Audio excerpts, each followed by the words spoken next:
Hello and welcome to this week's episode of OakieVision. My name is Ryan Barnett, Sports Information Director here at Menlo College. And my guest this week is head coach of the first ever national title winning program here at Menlo College. Of course, that being the women's wrestling program. I'm joined by Coach Joey Bareng. Thanks for joining me, Coach. Thanks a lot, Ryan. I appreciate your time and having this interview with me. Absolutely. So let's dive right on in.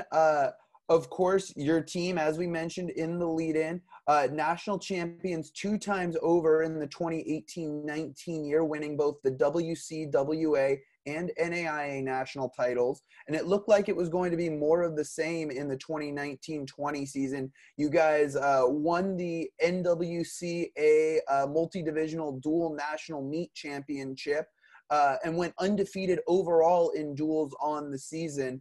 Now, of course, the season was brought to an early halt before you guys could go and defend your national titles. But I want to start by talking about your returners who will be coming back for this upcoming season. You bring back a plethora of collegiate talent, of course, defending national champions, Gracie Figueroa, Elena Martinez, and Tiana Jackson, as well as some stellar wrestlers who didn't get a chance to wrestle for an individual national title this year, like Angela Peralta and Sarah Aguilar, just to name a few. My first question for you, Coach, is this team, despite the letdown of the end of this past season, ready to compete and defend their national title when this new season comes around? Yeah, we talk about this all the time, and after winning that first national title and then obviously the second national title, it's very easy to get caught up in the whole defending the title situation. Even last year we didn't have a nationals, but we always looked at it as not defending the title, but more like going out to get another title, because it is a different title.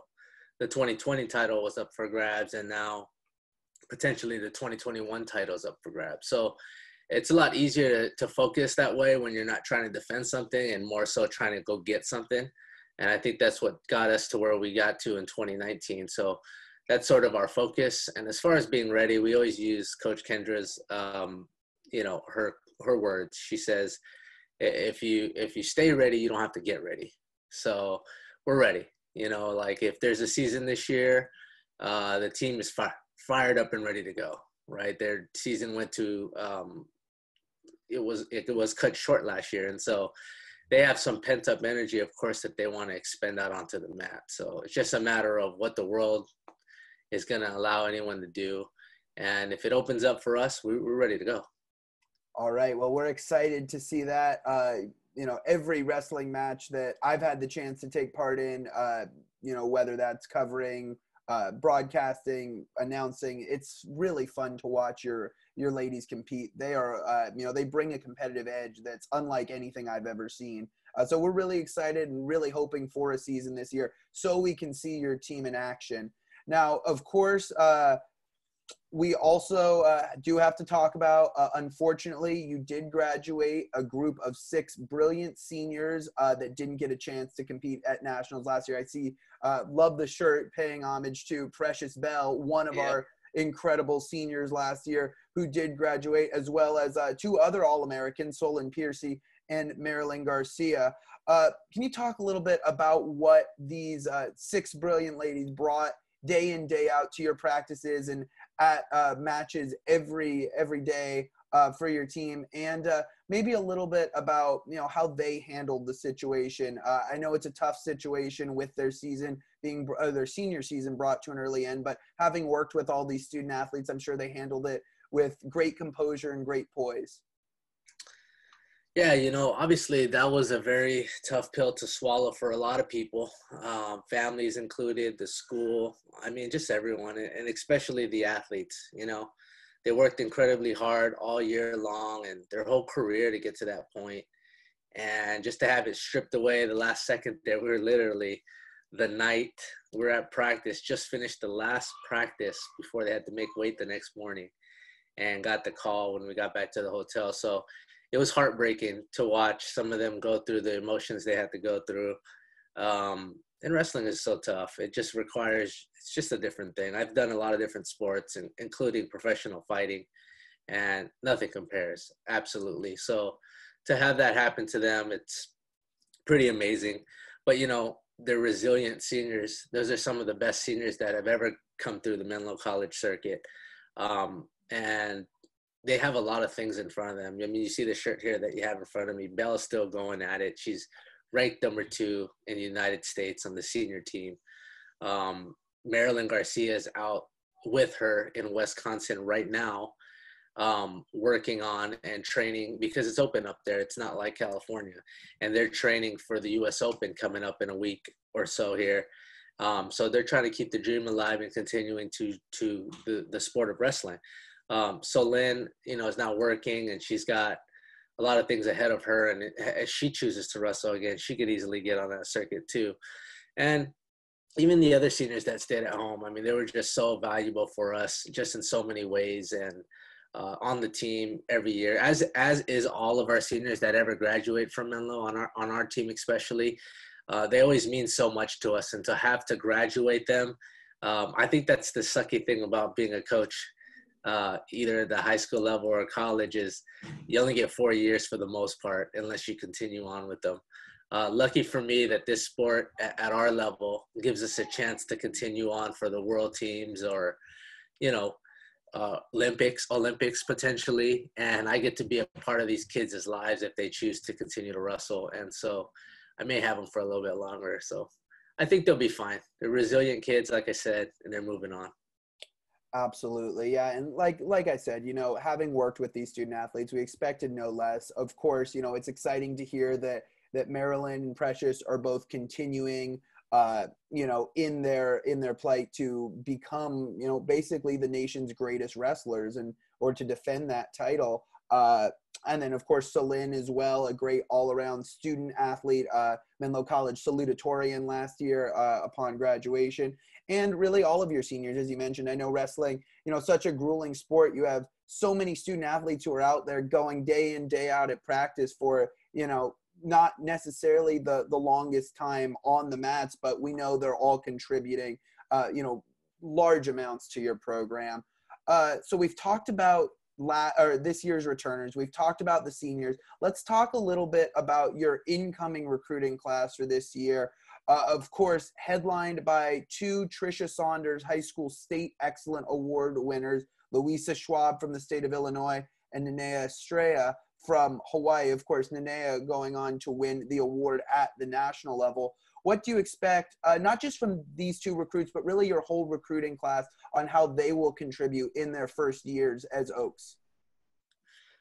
Yeah, well, you know, these are some amazing kids we picked up this year. I would say for sure the deepest class we've picked up ever since I've been around. And that's saying a lot, having that we've had some great years of recruiting the last couple of years.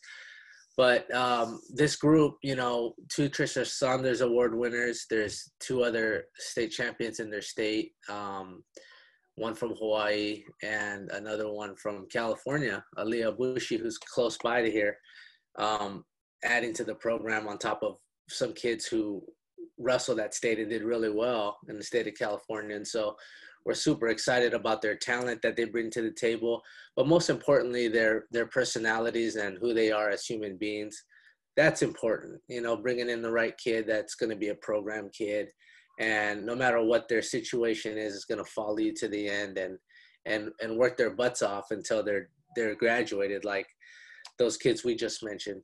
And so that's most important. But specifically the 2 you mentioned with Schwab and Estrella, I mean, they're phenomenal athletes, and we're super excited to get going with them on the mat whenever they allow us to, and start implementing some of our techniques into their game, and essentially making them part of our team fully, you know, and then watching them on the mat and letting them go. So we're excited. The coaching staff is super excited. The team is excited and ready, believe it or not. And so we're just waiting. Oh, I understand, Coach. And like I said, when that bell rings, we'll be out there as well. We're really excited to, bring Menlo College women's wrestling at whatever capacity we can with social distancing to the fans at home, because we know they're excited to see both your returners and these newcomers in action. Going to change gears a little bit to, in addition to your coaching staff, you bring on a new assistant coach this year, Coach Michael Ayala. Most recently, he was at the helm of the women's program up at Eastern Oregon, of course, conference mates with you, led the Mounties to a 4th place finish in the Cascade Collegiate Conference a year ago. Prior to that, he was an assistant wrestling coach as well as the interim head women's wrestling coach and an assistant strength and conditioning coach at his alma mater, the University of Providence. What encouraged you to bring Coach Ayala on staff, and what do you think he brings to the program? Coach Ayala has been amazing. I mean, he's been barely a month now that he's been here, maybe a little bit longer, and already has made an impact on what we're doing in our program. I mean, if we were anything good before, I mean, he's just made us so much better in so many ways. I mean, he's on campus doing some things for us that we never could do before, for one. Just being able to have just another person to mastermind with on a daily basis and bounce off ideas that we come up with, or just talking wrestling, even just hanging out. And, it's just another person that on the coaching side cares about the sport enough and is passionate. One of the things that drew me to Coach Ayala was his passion when I talked to him as an opposing head coach, and just seeing him out there coaching his team. He's young at coaching, but I saw somebody who cared so much that his passion just bled through his shirt. And so when I had the chance to talk to him a little bit about the potential of joining us, he definitely considered it. He had a hard decision to make, leaving a program that he was rebuilding and building, and that he was the head coach for. To step down and be an assistant for us was, I'm sure, not the easiest decision for him, especially during these times. But I think things work out for a reason. I believe that 100%. And he's here now, and he's in Oak, and we're happy to have him on our team. Last question for you, Coach. I had the chance to speak with Coach Mike Givens of the golf team here at Menlo and Coach David Crines of the cross-country track and field team. Sports where student athletes can train in their sport like they'd be competing by themselves. Now, of course, wrestling, a sport that's not necessarily doable at these times. A sport that has 2 student athletes in very close proximity to each other, which doesn't necessarily jive with social distancing protocol here in California. So my final question for you is, how have your student athletes been able to stay ready to compete once we start the season? I've seen some interesting ways that teams have been training online, whether that's been with, dummies or different training techniques, as well as student athletes who just have that drive to get out and, work themselves and give that much more effort to be ready. How have some of your athletes been able to stay ready to compete and get in the mats with other schools? Yeah, to be honest with you, it's not easy, right? They don't have a mat. They have to do strength and conditioning right now because of the distancing protocols. Some of my kids are home right now, if I'm being frank, and they're doing their thing. They're doing their training, and they're trying to get it done as best they can. We do some meetings where we talk a lot about what needs to be done, where you should be right now. Pulling a lot of my kinesiology background into this, and keeping them calm about it's okay that we're not going right now. If coronavirus wasn't here, it would be preseason anyways. And so we're getting closer to that critical point where the mat's starting to get a little bit important. But I think in some areas, kids are figuring things out. They're quarantining with their buddies and figuring out a mat. They're figuring out a situation where they can work out and train. And a lot of people are using the outside as a safe haven to be able to go run and do some lifting or whatever the case they may be doing. We do talk about that. Stay ready. You don't have to get ready. So they understand the vigorous regimen we put them through in our program. So if you come through on day one, whenever that day is, and you're not ready, they know what that's going to mean for them consequences wise. So as far as our returners go, now as far as the freshmen go, like I said, we've had some Zoom calls about, are we having a season, are we not having a season? So I've implemented some type of workouts for them for now, and when season does start and they allow us to do some Zoom workouts and things like that, I'm going to obviously do that, but nothing's going to supplement being able to be together and here on the mat. And that's what it comes down to. But the thing is we have such a high level group. It's not going to take long. Yeah. You give us about 2 months to put things together. We can have a solid team out there ready to compete in no time. So we figure that if season starts in, I don't know, January, I'm just making up a date, January, competitions in February, potentially. I mean, we'd be fine if that were the case. Anything after that, who knows? Well, I hear you, Coach, but I mean, it does sound like your team will be ready to hit the mats whenever that time is, and we're excited to see them in action again. Coach Bareng, I want to thank you again for your time and stopping by for this week's episode of OakieVision. Thanks a lot, Ryan. Appreciate you. Absolutely. And fans, thanks for tuning in to another week's episode. We're doing our best here to keep your finger on the pulse of everything going on with Menlo College athletics. Stay tuned and have a great week.